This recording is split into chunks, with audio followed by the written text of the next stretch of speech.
E agora nós estamos aqui com a Thaisa Guimarães. Thaisa é instrutora de Krav Maga, faixa marrom, e ela vai contar um pouquinho de como ela conheceu o Krav Maga, do que ela passou para ir até o Krav Maga. Ela passou um perrengue, gente, foi um perrenguinho chato, mas ainda bem que ela foi lá, conheceu o Krav Maga, e daí para frente ela resolveu expandir o Krav Maga e veio até Cuiabá para mostrar para a população, mostrar para a mulherada que o Krav Maga é sim eficiente na defesa pessoal. Boa noite, Thaisa, tudo bem? Boa noite, tudo bom, Fábio? Então, como que foi? O que aconteceu com você? Como que foi para você procurar o Krav Maga? Apesar de você já ter feito Kung Fu antes do Krav Maga, mas explica pra gente aí como foi essa história legal do Krav Maga com você. Sim, eu tive um pequeno problema há muitos anos atrás com homens me seguindo pelas ruas, então eu ficava com muito medo de sair pelas ruas e tudo mais. Eu tinha medo deles encorajarem a fazer alguma coisa contra mim. Te agredirem, Me agredirem, sei lá, o pior que a gente pensa, né? E aí eu fui até uma delegacia e falei, olha, tem uma pessoa me seguindo e tudo mais, eu queria saber os meus direitos, o que eu posso fazer. E o policial me falou assim, olha, você tá aqui porque é um coroa, se fosse um garotão você estaria gostando.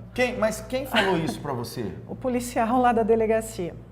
E aí eu me senti sozinha, eu vi que ninguém poderia fazer nada por mim, e aí eu resolvi fazer algo por mim. E aí eu entrei no Kung Fu, comecei a treinar, e aí eu comecei a me sentir segura, comecei de novo a andar pelas ruas tranquilas e tudo mais. Eu não sabia que existia Krav Maga nessa época. E aí uma vez eu fui assaltada, um casal armado, eles chegaram perto e aí, armado, você vai fazer o quê? E eu me senti impotente com o que eu sabia, porque assim, eu amo o Kung Fu, só que o Kung Fu é esporte, tem regra, é mais para tatame, é mais para competição, e eu me senti impotente, eu vou chutar ele vai me dar um tiro. Então, eu fiquei com muito medo de sair de casa, e aí meu pai me falou, vai conhecer o Krav Maga. Eu, o quê? Eu não sabia nem falar. Grave o quê? Krav Maga, vai lá conhecer que você vai gostar. Aí um dia eu fui fazer uma aula experimental, fiz uma aula experimental, já na primeira aula já me apaixonei, vi aquele pessoal voando com faca, bastão e falei, nossa, é disso que eu preciso. E eu entrei, isso foi no dia 4 de abril de 2009 e nunca mais saí. Então, chegamos num ponto legal. O que seria o Krav Maga? Krav Maga é uma arte marcial, é uma defesa pessoal. O que seria? Explica aí pra galera como funciona o Krav Maga, o que é realmente o Krav Maga. Krav Maga não é esporte, não é arte marcial. É a única luta reconhecida mundialmente como arte de defesa pessoal. Então não temos campeonatos, não temos medalhas, nem juízes, nem regras. Nosso objetivo é chegar vivo em casa depois de sofrer uma agressão física. Onde foi criado o Krav Maga? Krav Maga foi criado em Israel na década de 40, foi criado por Imi Lichtenfeld, foi criado para capacitar os grupos que lutaram pela independência do Estado de Israel. Foi até a década de 60, era considerada arma secreta israelense. A partir da década de 60, abriram para o mundo civil, e aí começaram a ensinar civis. Na década de 90, o mestre Kobe recebeu a missão do Imi, que era o criador do Krav Maga, para vir trazer o Krav Maga para a América do Sul. Então, no dia 18 de janeiro agora, nós completamos 30 anos de Krav Maga no Brasil. Pô, legal, né? E aí a gente estava conversando agorinha ali, você está falando para mim que hoje o Krav Maga tem muito pouco procura por mulheres. Isso. A gente quase não tem mulheres nos treinos, então hoje só 30% dos alunos são mulheres. Então a gente faz algumas ações para tentar aumentar esse número de mulheres, né? Porque o Krav Maga é útil, é uma necessidade para todo ser humano, principalmente para as mulheres. Igual eu que consegui me defender hoje, eu consigo andar na rua, consigo andar em qualquer lugar, porque de cabeça erguida. Foi uma pressão psicológica para você, esses homens te seguindo, né? Exato. É complicado. Tem dois tipos de mulheres, eu costumo falar. As que ficam com medo e não saem de casa e querem mudar as leis e a culpa é do Estado, não sei o quê. E tem as que levantam e fazem alguma coisa por si. Então... Mulherada, aí, para quem tem medo do Krav Maga, tá aí, ó. Thaisa tá aí para falar. Gente, não fique com medo. Primeira coisa que você tem que fazer é ir à polícia, ir a uma delegacia e denunciar. Isso é fato. A segunda, se não tiver um retorno, que às vezes acontece de não ter uma resposta, como aconteceu com você, busque o Krav Maga. É uma defesa pessoal para você, mulher. Precisa. Hoje a mulher precisa de ter uma defesa. Não estou falando que os homens estão agressivos, mas é por ela, para poder, como você falou, andar na rua tranquila, em casa mesmo, para não ter agressões. Porque eu vou falar bem um português claro, gente, esses homens babacas que agridem mulheres, entendeu? Porque dentro de um tatame, dentro de um ringue, eles não fazem isso com a gente. Não fazem. Porque agora, para fazer em cima de mulher, é muito fácil. Aí o cara cresce, o cara fica grandão, fica fortão e agride a mulher que ali, às vezes, é indefesa, às vezes tem medo, às vezes até ama o seu parceiro para não fazer nada, ela fica quieta e, infelizmente, ela está sendo agredida. Mas os caras que fazem, eles não são machos de chegar no ringue e falar, não, eu quero você, lutador, vamos lá no ringue nós dois que eu vou bater em você, não vou bater na minha mulher. Então, assim, isso é complicado. Mas, gente, a mulher que está sofrendo uma pressão psicológica, tudo aí, ó, procura a Thaisa. O Krav Maga, por não ser um esporte, por não ser arte marcial, não tem regras. Então, vale tudo para salvar a sua vida. A gente atinge os pontos sensíveis do agressor, como olhos, garganta, genitália, joelho, nariz, para tirar a diferença de tamanho e força física entre a vítima e o agressor.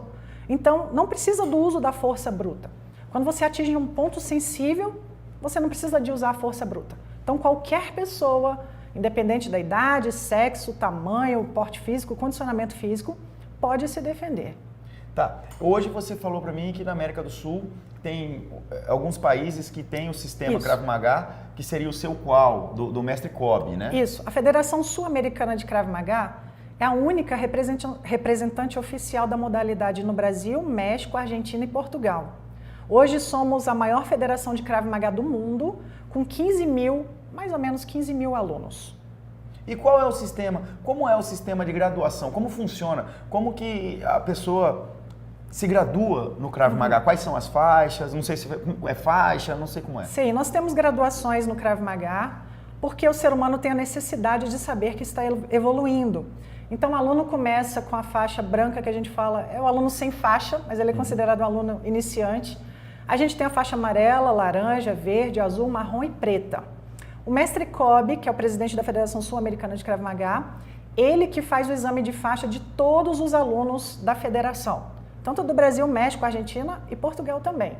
Então, ele vai lá e realiza o exame de faixa de todos os alunos. Isso é para manter e garantir a qualidade do Krav Maga, da forma que ele foi criado, até chegar no aluno. Então, ele vai até a cidade e faz um exame para todo mundo que está fazendo ali a graduação. Em maio, teremos o próximo exame de faixa aqui em Cuiabá e teremos a presença do mestre Kobe aqui em Cuiabá. Pô, hoje nós temos quantos alunos, mais ou menos, aqui em Cuiabá, praticantes do Krav Maga em Mato Grosso? Em Mato Grosso temos mais ou menos 40, porque assim, só tem eu de instrutora federada, licenciada, a dar aula de Krav Maga aqui no estado, então eu tenho 40 alunos hoje. E como você disse, a procura pelo Krav Maga por mulheres é pouca. Se existe uma faixa preta só aqui na América do Sul? Isso, hoje nós temos só uma mulher faixa preta na América do Sul e ela não é instrutora. Então a gente está lutando para que esse número aumente, para que o número de mulheres praticantes também aumente. Em maio provavelmente aumente, né? Você vai para preta? Não, ainda não. Ainda não? Ainda Quanto não. tempo você tem de faixa marrom? Tenho 2 anos. Só que eu abdiquei dos meus treinos para vir para cá, para Mato Grosso. Vai fazer 3 anos que eu estou aqui, para trazer o Krav Maga para cá. Então, os meus treinos ficaram um pouco prejudicados, os meus treinos da minha faixa, para trazer o Krav Maga aqui para o estado. E eu vim com essa missão aqui de ensinar o Krav Maga e difundir aqui no estado. Então, como você falou para mim das graduações, vocês procuram os pontos vitais, né? Os olhos, as partes, né? Que ali dói, né, gente? Deus o livre. Tá, como é que seria um exame de graduação de vocês? Me explica, como que você vai fazer esses golpes? A gente tem uma apostila que nós instrutores seguimos, tá? E todos os instrutores seguem também a mesma apostila. Então tem os golpes da faixa branca, os golpes da faixa amarela e assim por diante. Então a gente simula próximo da realidade. É claro que você vai chutar a genitália, você vai simular um chute na genitália, porque senão é só não tem como continuar. Mas às vezes dá aquela escapada, né? Porque aí pode acontecer do aluno menos graduado, de não ter muita coordenação motora ainda, pode acontecer. Mas a gente evita, a gente treina forte, próximo da realidade, mas sem machucar o colega, porque é muito, assim, a defesa é de acordo com o ataque. Sim. E a carência para poder passar de uma faixa para outra, como seria? Na primeira graduação, é no mínimo 6 meses de treino. E aí o aluno entra para revisão, ele vai ver aquela matéria mais acelerada, e aí ele vai para o exame de faixa. Na segunda já é 1 ano, depois vai aumentando 1 ano e meio, depois 2 anos. Então vai aumentando o tempo para você ficar naquela faixa, porque os golpes são mais elaborados à medida que vai evoluindo. Então, da faixa branca à faixa preta, seria quanto tempo mais ou menos? Tem gente que nunca vai chegar na faixa preta, tá? Porque o teste físico para faixa preta é muito puxado. Então, assim, para a primeira graduação não tem teste físico, para a segunda já começa a ter uma corrida de 2 km em 10 minutos, e aí depois, se o aluno passa, ele vai para a parte técnica. Para a próxima graduação, aí já tem um pouquinho mais de teste físico, já tem que fazer barra, paralela, flexão abdominal. Se ele passa, ele vai para a parte. Por que isso? Porque para você sair de uma arma de fogo, para você fazer uma defesa mais elaborada, você precisa ter explosão, você precisa ter condicionamento, você precisa ter calma. Então, isso tudo é trabalhado. A gente trabalha coragem, trabalha autocontrole, autoconfiança. E como você falou para mim também, ali atrás, vocês têm um curso para chegar à faixa preta, que vocês estudam a fisiologia. Isso.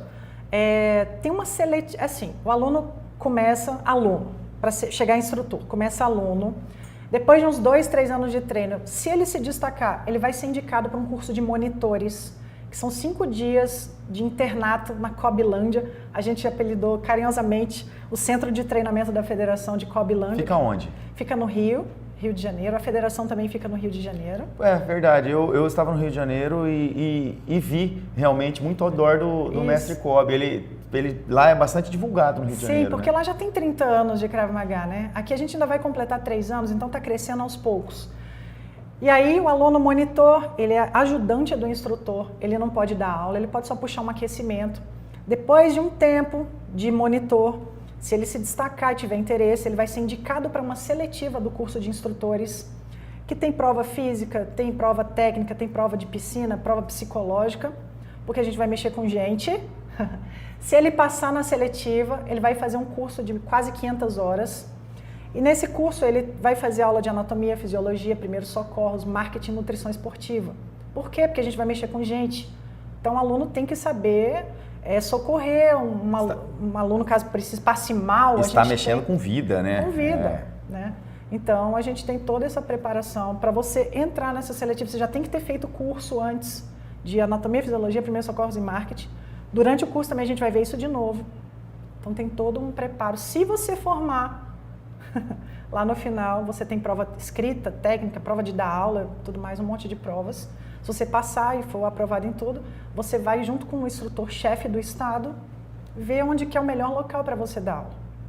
Então isso tudo é organizado, a federação... Isso é tudo um sistema. Sim. E esse sistema é único na América do Sul. Isso. É a mesma coisa aqui, como você falou. Isso. Por exemplo, a gente tem uma apostila que todos os instrutores seguem. Vamos supor que você é meu aluno faixa amarela, não sei. Aí você viajou de férias para o Rio e levou o seu uniforme. Você pode treinar em qualquer academia da federação. Isso no Brasil mexe com a gente em Portugal. Você leva o seu uniforme, você fala, sou aluno da instrutora Thaisa, você vai ser recebido lá como se fosse aluno do instrutor. Eu aviso para o instrutor antes, olha, meu aluno, o Fábio está indo, então receba ele aí, por favor. Você vai ser super bem recebido. E a gente também recebe alunos de toda a federação. Então, ele se sente em casa em qualquer lugar que ele for, porque a matéria é a mesma, ele vai ver a mesma matéria, vai ver tudo padronizado. E o que precisaria para treinar, para iniciar, para o praticante que está assistindo, para o praticante não, para a pessoa que está assistindo a gente, falar, gostei, eu quero começar o Krav Maga, mas o que precisa? Uniforme, as armas, o que é? A gente, na parte inicial do Krav Maga, o aluno vai aprender como é que fecha a mão, como é que ele dá um golpe de boxe sem quebrar a mão, como é que ele chuta sem quebrar o pé. Então não precisa de nada, precisa só de... Uma bermuda e camiseta. Exatamente, uma roupa confortável e disposição para ir treinar. 2 vezes na semana. Aí a pancadaria já é geral, né? No início é tranquilo, é progressivo. A gente desenvolve muita coragem, porque a pessoa civil, ela geralmente não tem coragem. Nós que somos pessoas de bem, a gente tem dó do agressor. Falar, enfia o dedo no olho dele. Nossa, primeiro que dá um nojinho, depois, coitado, mas ele... o nojinho até quando você não está sendo agredida, né? Porque depois não tem dessa. Gente, assim, é o que a gente fala. O praticante em si da luta, do esporte, do Krav Maga, lógico que ele vai usar somente para se defender. Exatamente. Não tem que usar para aparecer. Assim, se tiver numa ocasião de um furto, de alguma coisa, de um roubo, alguma coisa, primeira coisa é você tentar sair. Não tentar partir para cima. Espera, calmo, que é difícil, mas tente não reagir. Se não der, use aquilo que você sabe. Isso. Porque foi como a gente conversou, né? Um chute, um soco ou até uma defesa é mais lento do que o dedo. O gatilho é muito mais rápido. Então, assim, tem que ter a oportunidade para se defender. Não é chegar, eu sei, eu vou fazer. É complicado. Está aqui a instrutora que pode dizer melhor do que eu. Exatamente. Então, assim, às vezes você entregar tudo não significa que você vai conseguir chegar vivo em casa. Então, é importante saber o que fazer, treinar para isso 1000 vezes, treinar até ficar... Eu brinco com os meus alunos, treina até ficar ruim. A repetição leva à perfeição. Exatamente. Então, vai treinar 1 milhão de vezes para aquilo ficar no automático. E você vai analisar uma situação. Deu para reagir? Você tem condições? Por que não? Cada um tem um limite. Sim. Então, tem pessoas que aguentam... Eu vou contar uma historinha rápida. Tem Não, uma pode moça contar. que... Ela teve o celular roubado. Aí ela, eu não sei quem entregou. Não sabia o que fazer. Quem não sabe o que fazer não tem opção, não tem o que fazer. Fazer nada. Então, o Krav Maga, ele te traz uma opção, além do não reage. Aí a moça foi roubada pela segunda vez o celular, não sei o que, perdeu o celular. Na terceira vez, ela falou, eu não vou entregar esse celular, porque eu comprei, já fui roubada 3 vezes. O cara ficou com medo dela e foi embora. Não podia ter feito isso na primeira vez? Mas na terceira vez, ela estava decidindo, não vai levar. Então, ela passa isso, querendo ou não, somos animais e tem um confiança, instinto, né? Confiança. A pessoa sente quando você está com medo. Sim. Então, a gente desenvolve a coragem. Você não vai andar na rua, primeiro, de vítima, e segundo, cabeça baixa, ficar com medo. Você mostra medo, a outra pessoa cresce. Então, a gente prepara a pessoa para ela... Até na internet tá rodando um vídeo aí que eu tava assistindo, vi. Um assaltante foi entrar numa mercearia, não lembro agora a cidade, ninguém nem aí pro cara. O cara, é um assalto, todo mundo continuou fazendo tudo, ele pegou, virou e foi embora. Gente, a confiança às vezes, não mostre que tá com medo. Seja tranquilo, tenha paz, tenha calma. É igual nosso próximo convidado aqui, a gente olha pra ele, o menino é pequeno, gente, mas o cara é de uma paz tamanha, cara. Mas vai no homem, vai no homem. O homem é uma máquina, gente. O homem é uma máquina. Mas, Thaisa, deixa aí o seu telefone, seu endereço digital, o endereço onde você dá aula, tudo pra galera que quiser fazer o Krav Maga. As mulheres que quiserem fazer, procure. É bom, gente. Pode ficar à vontade. Os nossos endereços aqui de Cuiabá estão no www.kravmaga.com.br. Meu telefone é 659-8103-7008 para assuntos exclusivos de Krav Maga. E eu te convido para fazer uma Instagram, Krav Maga Mato Grosso, página do Facebook também, Krav Maga Mato Grosso Mestre Kobe. E eu convido todo mundo que está nos assistindo para fazer uma aula experimental, vir nos conhecer. E você dá aula onde? Aqui em Cuiabá? Eu dou aula no centro, na Academia Shotokan, e dou aula também na Morada do Ouro, na Academia Morada Cross Fitness. Gente, tá aí, ó. A mulher é boa, gente, no Krav Maga. Vamos lá fazer uma aula experimental, gente. É bom, é ótimo. Garanto a vocês que vocês não vão se arrepender, porque é fantástico o negócio. Vocês estão vendo alguns vídeos já aí que tá no meio da nossa conversa. O negócio é eficaz, é eficiente. Thaisa, muito obrigado. Fábio, eu que agradeço. O programa Lutando por Mato Grosso está de portas abertas para você. A hora que você precisar, você pode nos procurar. E nós vamos ficando por aqui.